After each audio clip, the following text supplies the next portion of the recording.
Narinig ka? Malakas? Okay. Palagpagan natin si Gowa. Okay.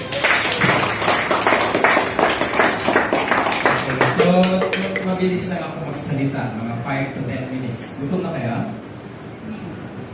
Kasi hindi ako gutom. Kumain kami bawal ng punta. Kaya na-late kami. Okay. Saglit lang ako magsalita. Lahat tayo nandito.